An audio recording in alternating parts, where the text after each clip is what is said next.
Bueno, vamos a comenzar con este tema que es hablar un poquito del contexto histórico, lo que representa Santa María de Guadalupe alrededor de esta época que es, lo podremos denominar como el inicio de la cultura mexicana, de este nacimiento como nación.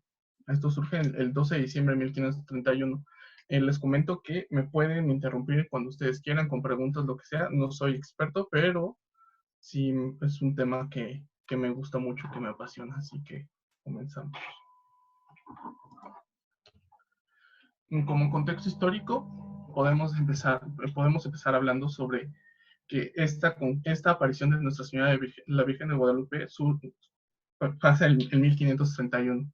En 1531, 10 años después de la caída de Tenochtitlan. Para los que no sepan, Tenochtitlan era una de las ciudades más grandes y más prósperas del imperio azteca, de las culturas un poquito avanzadas de la época prehispánica, las cuales estaba regida por una teocracia y por lo tanto el culto a sus dioses paganos y todas estas cuestiones estaba muy arraigada en el pueblo, era parte totalmente de su cultura y era algo que se vivía día a día, ¿no? Después de estos 10 años, después de la caída de Tenochtitlan, 10 años después surge esta aparición de Nuestra Señora de Guadalupe, que surge como una visión, como algo representativo directamente en el contexto histórico. ¿Por qué? Porque todavía había disputas entre españoles e indígenas. Todavía no se había logrado la conquista totalmente del territorio que actualmente corre con el nombre de México.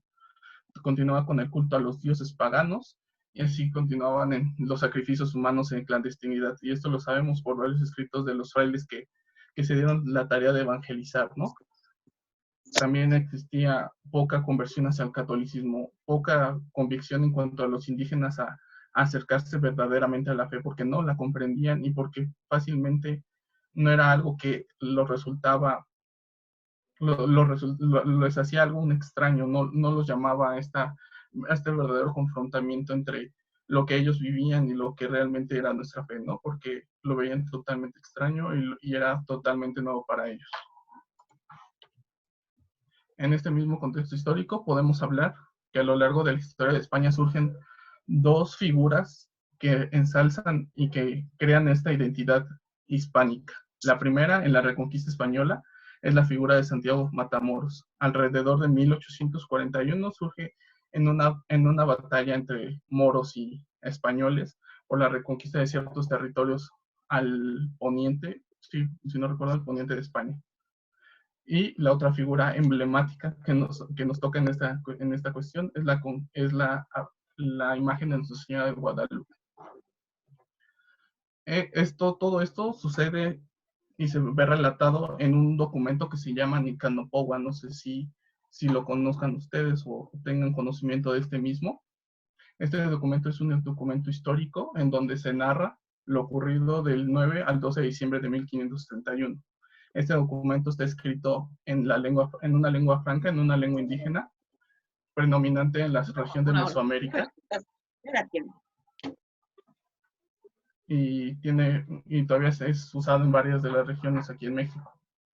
El relato principalmente habla sobre la interacción entre San Juan Diego y nuestra Virgen de Guadalupe en el momento en el cual ella le habla, le llama. ¿Para qué? Para que haya esta interacción entre como ella le dice, su hijo más pequeño. Y tenemos vestigios de este documento que están en la ciudad de Nueva York. El escrito más antiguo está en la ciudad de Nueva York, porque pertenecía a la colección privada de un alto funcionario mexicano que después lo vendió y pues ya está en una librería pública, ¿no? El documento, el Nicanopogua, tiene como título esencial María, Madre de Dios, nuestra reina, allá en el Tepeyac, de renombre Guadalupe. Este nombre podría decirse que este título podría decirse que resume todo, ¿no? Desde la parte en que nos dice que María es Madre de Dios, nuestra reina, allá en el Tepeyac. Este nombre ella no se lo da por sí sola. Este nombre es el que le da ella al tío de San Juan Diego, San Bernardino, en el cual ella al momento de irlo a curar, le dice quién es y para qué está ahí, ¿no? Entonces viene a anunciarnos a su hijo, nos viene a anunciar estas cuestiones en las cuales ella se vio, no, se vio, ¿cómo decirlo? Desde su punto de vista, un punto muy misericordioso. ¿Por qué? Porque en el contexto histórico que les mencionaba, María viene a suprimir este culto a las deidades, este culto hacia los dioses paganos. Esto empieza a erradicar bueno, viene a parar estos sacrificios humanos, ¿no? ¿Por qué? Porque si no paraba esto, creo que fácilmente hubiera surgido más rebeliones indígenas, la mezclanza entre españoles e indígenas hubiera sido imposible crear verdaderamente un sentido de identidad y de fraternidad, que era lo que realmente quería nuestra fe católica en estas tierras, ¿no? Traer la paz y la concordia. No sé si tengan alguna duda hasta el momento. Jeffer, ¿algo que quieras agregar? No, muy bien. Lo que sí es como poner, esto fue antes de la aparición, ¿cierto? Eh, el contexto histórico, Sí, cultural, todo, social, todo esto, ¿cierto? sí, el contexto histórico es precisamente esto, es observar qué es lo que sucedía realmente en esta época, ¿no? Porque se pueden imaginar un periodo de paz y de tranquilidad, ¿no? Porque después de la caída de Tenochtitlan se nos pinta como que ya esto fue el fin de las guerras, el fin de las batallas entre indígenas y españoles, pero lo que verdaderamente no se nos dice es que la conquista surge realmente desde este punto en el que los indígenas propiamente impulsaron esta rebelión en contra de este imperio que sometía y capturaba a los perdedores de las guerras, ¿no? Para sacrificarlos. Era algo realmente terrible, algo realmente bárbaro. Es algo que, que por eso lo menciono, desde el punto de vista de la misericordia de Dios, la aparición de Santa María de Guadalupe hizo lo que no pudieron hacer todos los misioneros, ¿no? Lo que no hubieran podido crear todos los misioneros, ni siquiera todos los sacerdotes, ni siquiera todos los evangelizadores.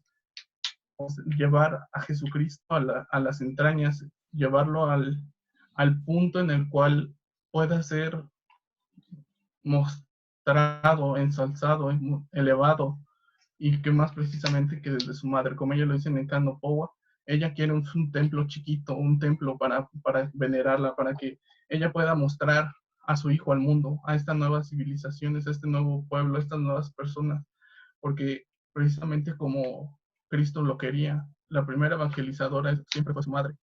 Ella siempre buscó este anhelo de acercamiento en cuanto al amor que ella representaba a sus discípulos también, como cuando se terminó quedando con Juan para que Juan la cuidara, pero creo que realmente María se quedó cuidando a Juan para preservarlo en la fe.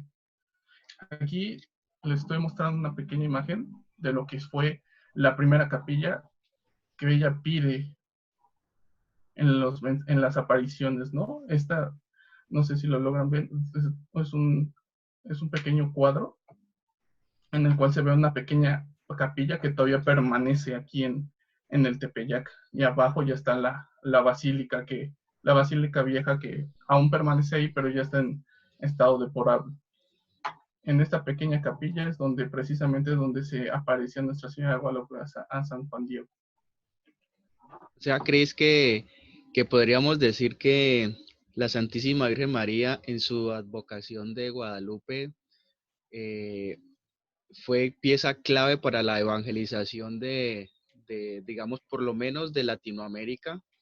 Eh, pero entonces, esa compañía, esa conexión que logró hacer la Santísima Virgen María entre la iglesia y los fieles o las almas que habían ahí, esa conexión fue debido a qué, o sea, en esa época, qué fue lo que conectó a los indígenas con la Santísima Virgen, o sea, qué fue lo que hizo como esa conexión espiritual, aparte de ser la madre, obviamente, pero digamos así, culturalmente, qué les atrajo de la Virgen a los indígenas que por más que les hablaran de Dios, ninguna persona pudo hacer lo que la Virgen María hizo en un poco tiempo, ¿no?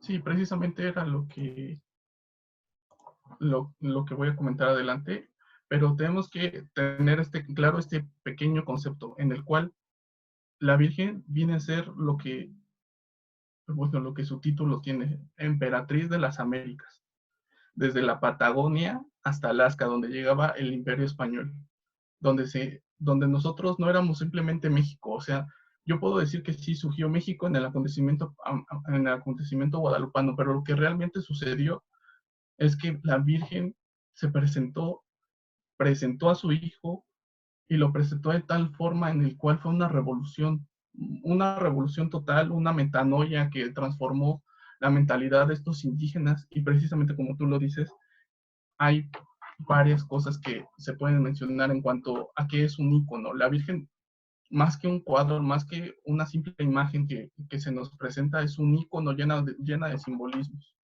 Estos simbolismos son precisamente los que les voy a mencionar. Primero podemos empezar con que su cabello es largo.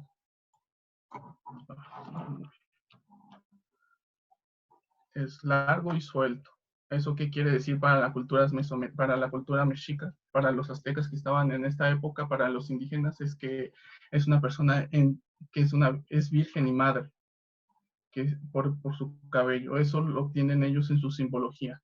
Por su rostro es moreno y ovalado. No es filoso ni es con ciertas, ¿cómo decirlo? Con cierta se me fue la palabra.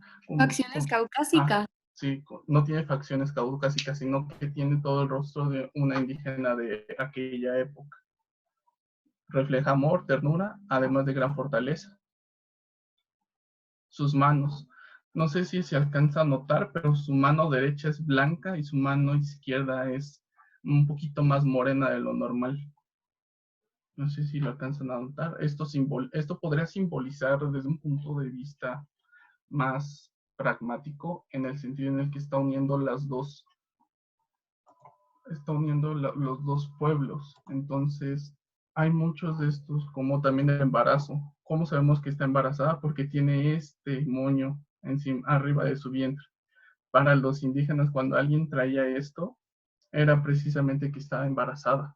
Hay también la edad de la Virgen. No se ve una persona grande, se ve una persona joven, en alrededor de unos 18, 20 años. No se ve como si se quisiera representar una maternidad como la que nos representan a los pueblos latinoamericanos en las heroínas de las independencias, ¿no? Que reflejan madurez, sino que ella se ve joven, se ve jovial, se ve una persona llena de vida, se ve contemplativa. También se menciona que haciendo a su escala, la Virgen mediría como 1,43 m. Esto más que algo representativo quiere decir más o menos la estatura que tenían en esa época los indígenas en promedio. Los rayos, los rayos son muy importantes, ya que para los indígenas el mayor dios al que alababan era el sol. En el momento en el que la Virgen se ve vestida con estos rayos, para ellos quiere decir al estar adelante de los rayos, quiere decir que es la madre del dios sol. Para ellos se tendría que ser algo como muchísimo más grande que el propio Dios, o sea, está viniendo la madre de Dios mismo a presentarlo y teniendo estos elementos, el elemento de que está preñada, ¿no? Si no tuviera este elemento, creo que significaría totalmente otra cosa, creo que no habría profundidad en su mensaje. También tenemos la luz, la luna, que significa, en México significa el ombligo de la luna, pero aquí la Virgen está en medio exactamente de la luna y está sobre ella, que en náhuatl se dice como Metz'ik-ko, que significa centro de la luna precisamente.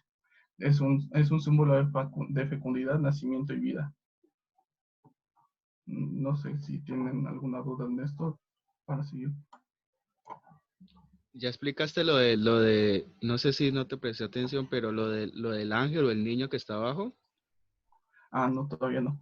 El ángel a los pies de la Guadalupana, además, tiene las alas simétricas, si lo pueden notar, y tienen tres colores, y precisamente son los colores que reflejan nuestra bandera, aunque aquí ya se ven un poquito más descoloridos por el tipo de imagen que encontré, pero representa verde, blanco y rojo, precisamente. Sus manos sostienen en el extremo izquierdo la túnica de la Virgen y en el derecho el manto, si lo pueden notar. No está sosteniendo ni la luna, sino está sosteniendo directamente el vestido de la Virgen y su manto. También hay otros simbolismos como son las estrellas. Precisamente se hicieron estudios en los cuales las estrellas que ven en este manto son los que se veían en esa noche. Si hacen una regresión en días, son precisamente las estrellas y en la posición en la cual se observaban en ese momento en el cielo.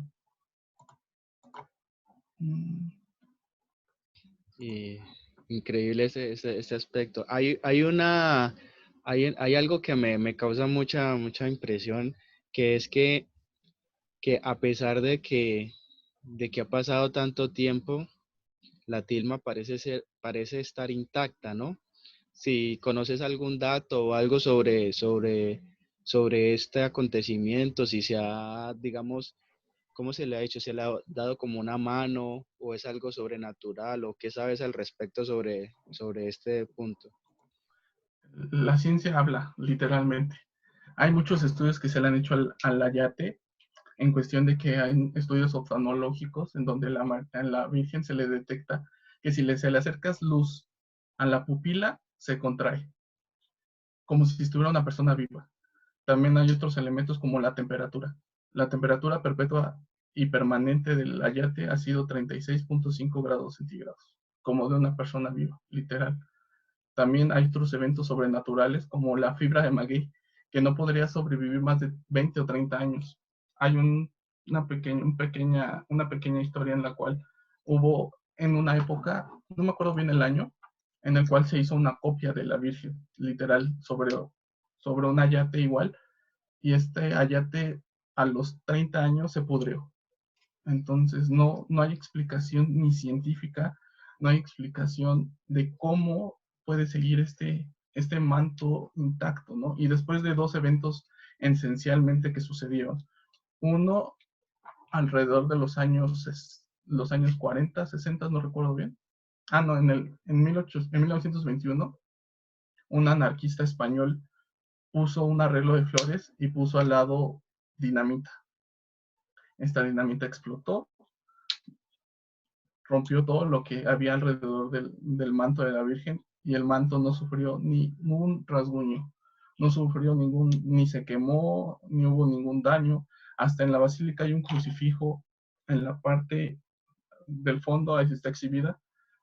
Entrando a la basílica, en el fondo a la izquierda hay un crucifijo doblado, literalmente está doblado, y es del día de ese evento en el cual explotó la dinamita y dobló un crucifijo de más o menos de este tamaño con la simple fuerza de la explosión. O sea, para hacer un manto sí tenemos que recordar que el manto no estaba expuesto como está expuesto ahorita, ¿no? Sino que simplemente estaba puesto en un marco con un pequeño vidrio para que no sufriera tanto daño, pero no estaba exhibido como lo tenemos ahorita. Así que si hubiera sido algo hecho por el hombre, con esta explosión se hubiera roto, se hubiera desmembrado, se hubiera rasgado de tal forma que no hubiera tenido rescate. También alrededor de los años de 1791 hubo personas que trataban de limpiar la imagen con cierto tipo de ácidos para que se viera muchísimo más nítida la imagen como cuando estaba al inicio. Y el restaurador tuvo un pequeño percance en el cual le tiró ácido totalmente a la imagen. en un posterior de la imagen, no sé si lo pueden notar aquí. Aquí está la caída del ácido y llega hasta acá, como lo pueden observar. Y en el momento en que se cayó el ácido, pensaron que ya se había hecho a perder el ayate, pero lo que ha estado sucediendo últimamente es que con el paso de los años, la mancha va desapareciendo, como si se estuviera recuperando. No es como si se hubiera degradado, se hubiera seguido degradando totalmente el ayate. Entonces sí hay varios vestigios sobrenaturales sobre el cual podemos decir que es un milagro, es una persona viva que está aquí, es una persona que viene a dar un mensaje importantísimo, que viene a dar un mensaje de unidad a toda Hispanoamérica, no simplemente a México, como a veces se nos olvida recordárselo a nuestros amigos latinoamericanos, ¿no? Que es la emperatriz de las Américas, pero sí eligió a México, pero ella se ve comprometida en proteger a todos nosotros. Y creo que últimamente estamos dando la espalda con todas estas leyes de aborto y cosas que van totalmente en contra de lo que ella vino a evangelizar. Ella vino a terminar con los sacrificios humanos y los estamos retomando. ¿Por qué? Porque independientemente de los abortos que se están realizando, muchos de estos abortos están siendo consagrados. Igualmente, como era antes a los dioses paganos, a los demonios. Entonces, creo que es un mensaje que debe llevar una profundidad. Por eso los invitaría a leer profundamente Nicano Pogua, porque creo que todo mexicano, todo latinoamericano, todo hispanohablante debería de leer, aunque sea una vez en Nicano Pogua. Entonces, no sé si tengan algún otro tipo de dudas o preguntas, podemos charlar un poco. A ver si los muchachos de pronto escriben las preguntas o las dicen así. Pues yo no tengo una pregunta, o sea, como comentario, me encantó lo que estabas explicando y más porque, o sea, como bien dices, viendo la simbología de lo que representa pues la imagen de la Virgen pues en la vestimenta pues de Juan Dieguito, o sea, como que dices tú, wow, en el aspecto en los temas, por ejemplo, de las leyes del aborto, pues, que mucho de la simbología significa fecundidad, significa que ella es madre, y todo esto, o sea, y cómo nosotros estamos ahora, como bien dices, pues yendo en contra de ella, ¿no? O sea, de todo lo que ella nos deja y de todo lo que ella representa como emperatriz de las Américas. Entonces, no sé, pues, o sea, a mí se me hizo súper interesante eso y ver de que pues que realmente, o sea, curiosamente pues ella es un pilar fundamental y es el corazón de nuestra nación, pues o sea, como bien mencionaste, es cómo se mete en la raíz de México y nos cambia desde adentro hacia afuera. Sí, precisamente hay un evento que surge, bueno, que se menciona literalmente en unos escritos en la caída de Constantinopla, donde decían que la Virgen literalmente también vivía ahí en Hagia Sofía, en la que hoy ya fue convertida en mezquita, en la cual se menciona que cuando cae la ciudad, cuando cae Constantinopla, se ve un rayo que abandona la basílica. Entonces, se ve paradójico porque precisamente años posteriores de la caída de Constantinopla, se ve el surgimiento y la llegada de la Virgen a México, porque como lo menciona también Nicano Pogua, es un evento que no hizo con ninguna otra nación, o sea, independientemente si en Fátima, si en Lourdes se apareció, pero no permaneció ahí, ¿no? Simplemente llegó, dio mensaje y se retiró. Y sin embargo, con América, con México precisamente, la Virgen llega, da mensaje, pero se queda viva, se queda pendiente, se queda en esta expectativa de que, y nos da esta, como esta gracia de poderla ir a visitar, poder ir a hablar con ella. ¿Por qué? Porque independientemente de nuestra religiosidad, el mexicano, por excelencia, es guadalupano. Podrá ser sectario, podrá ser protestante, pero creo que esta identidad que se formó alrededor de Santa María de Guadalupe es esencial para comprender la idiosincrasia del mexicano. Si no comprendemos el evento guadalupano en un contexto histórico, social y político, no podemos tampoco encontrar y podemos discernir lo que verdaderamente es el mexicano, lo que verdaderamente debería ser el latinoamericano, de lo que debería ser realmente un católico, ¿no? Porque un católico no puede formarse, no puede vivir y no puede desarrollarse si no ama verdaderamente a la Madre de Dios. ¿Por qué? Porque María siempre fue el vínculo directo hacia Jesucristo. ¿Por qué? Porque ella siempre estuvo al pendiente de nosotros, ella siempre estuvo rogando por nosotros, ella siempre intercedió hasta por los mismos apóstoles y precisamente ella educó a Jesucristo. Y aunque fuera Dios, aunque sea lo que sea, pero era verdadero Dios y verdadero hombre. Y tenemos que entender que si ella fue la persona que crió al mismo Dios y lo educó y le dio cierta parte de su humanidad, y la tratamos de despojar y la tratamos de erradicar de nuestro pensamiento, nunca vamos a comprender lo que realmente es Jesucristo. Porque si no comprendemos lo que es su madre y el mensaje que nos viene a dar su madre, estamos creando un vínculo que no es total. Como le dicen muchos historiadores, el Nicano Powa es el quinto evangelio. Y podrá a veces resultar un poco algo exaltarlos o podrá asustarlos, pero el Nicano Powa viene a sentar un precedente, viene a dejar un mensaje tan profundo que si no lo reflexionamos y que no se ha reflexionado en muchos ámbitos, porque yo conozco muchísima gente que nunca ha leído Nicano Powa, en el sentido en el que no comprenden realmente lo que vino a ser nuestra Santísima Virgen de Guadalupe a las Américas. Porque si no se comprende realmente lo que vino a ser, es lo que hace que esté pasando lo que esté pasando, ¿no? No sé si alguien más tenga algo que decir. Bueno, no sé, una última aporte de alguien, alguna pregunta para Tú, cerrar. Daniel, que siempre estás bien preguntando. No, bro, parece que no. Hoy no. Yo quiero, Sí, adelante. pues la verdad es que digo muchas felicidades porque está muy interesante el tema y me gustaría comentar como esa parte de nuestra Santísima Madre, de siempre estar presente, incluso en esos momentos en donde son momentos importantísimos de nuestra historia de evangelización y ver cómo Jesús hizo suyas nuestras penas y no es un Dios, sí, es omnipotente y todopoderoso en el sentido de que nos pudo salvar sin necesidad de tanto sufrimiento, pero aún así quiso hacer suyo nuestro sufrimiento y quiso hacer suyas nuestras penas y entendernos. Es un Dios y es un Padre que nos comprende, que nos entiende, que quiere ser parte de nuestra vida. Asimismo, nuestra madre, en ese sentido, durante la historia nos ha demostrado que quiere ser parte de nuestra cultura, que quiere entender nuestro contexto histórico, que quiere ser parte de nuestra vida y nuestra historia.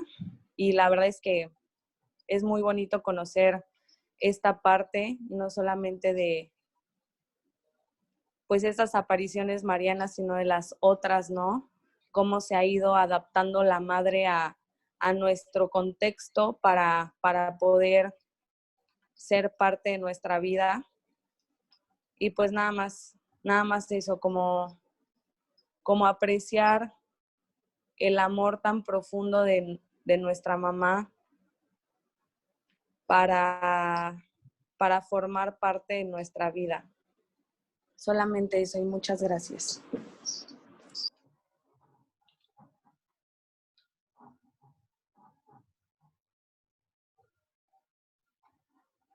Pues sí, precisamente nuestra Madre Santísima en sus diferentes advocaciones ha venido a dejar un mensaje precisamente de unidad, este mensaje de mostrar a su Hijo para amarlo verdaderamente. Como lo decía, solo hay dos figuras en toda la hispanidad que surgen como este estandarte de identidad: a Santiago Matamoros en la reconquista de España y nuestra Santísima Madre en América. Fue utilizada en cierto modo para la liberación de los pueblos americanos, pero fue utilizada literalmente. ¿Por qué? porque ella venía a ser emperatriz de las Américas, no venía a ser emperatriz de México, del Imperio Mexicano, venía a ser emperatriz de de todo el Imperio Español. ¿Por qué? Porque el Imperio Español fue el baluarte y fue el lugar donde se concentraron todos estos, pues, ¿cómo mencionar? Este tesoro de la cristiandad. ¿Por qué? Porque si hubiera caído España, nosotros seríamos ni siquiera cristianos, la verdad, porque ellos fueron la parte fundamental de esta lucha contra los musulmanes, contra esta cultura de la muerte, contra esta conquista ideológica, política y cultural que surgió en estas grandes batallas. Y creo que el culmen de todo y el regocijo de toda España debió haber sido todas las almas que se salvaron por esta evangelización masiva. ¿Por qué? Por eso, porque España siempre fue el baluarte y siempre será el baluarte. Por eso debemos recordar que nosotros como hermanos latinoamericanos debemos estar unidos y más en esta batalla cultural que está surgiendo, porque América no surgió, ni Occidente se recuperó ni creció desde una cristiandad, ¿no? Sino que desde una catolicidad. ¿Por qué? Porque podemos decir que sí, el mundo es cristiano, Occidente es cristiano, pero lo que realmente forjó y lo que realmente fundamentó y desarrolló los países importantes en esa época y en esta época son los países que tenían la religión católica en sí. Porque mientras en 1500, en 1600 había a menos de 2 o 3 universidades en Estados Unidos, en Inglaterra había 2 o 3, aquí ya teníamos más de 13 solamente en América. Así que tenemos que regresar a Dios, y qué más regresar a Dios si no es con su Santísima Madre, ¿no? Porque si no regresamos con Dios y a Dios y a Jesucristo, nuestra pelea está perdida. No sé qué más hay que decir, Jeffer. Bueno, entonces agradecerle a Cristian por este espacio. Muchas gracias, Cristian, y a todos los que estuvieron. Mañana nos vemos, pero vamos a hacerlo más temprano. Vamos a hacerlo a las 9 de la noche de Colombia, o sea, a las 8 de México y a las 8 de Honduras. Y bueno, Centroamérica creo que casi todos son a las 1 hora menos. Perú sería 9 también.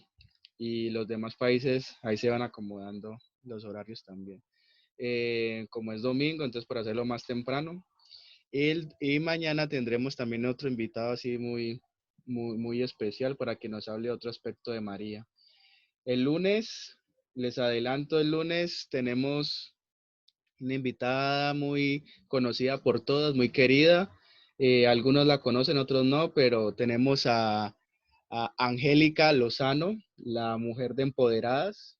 Entonces ella nos va a hablar sobre María en la parte del feminismo, sobre la parte de la mirada de la Iglesia Católica en ese aspecto. Entonces ella va a estar el lunes y el martes tendremos otras personas y así. Entonces, no siendo más, nos vemos y muchas gracias a todos por participar. Estamos en contacto y cualquier duda, cualquier cosa, si alguien quiere volver a ver el video, se subirá en YouTube y lo colocaré en el grupo para que cada uno vea de nuevo el video y para que también si lo quieren compartir con más personas el tercer día de la novena. Entonces, un abrazo para todos, Dios los bendiga, nos vemos mañana más temprano para que podamos descansar. Un abrazo para todos, gracias. Nos vemos. Bye. Sale, Jeff, cuídate. Gracias, Cristian y Jeff. Bye.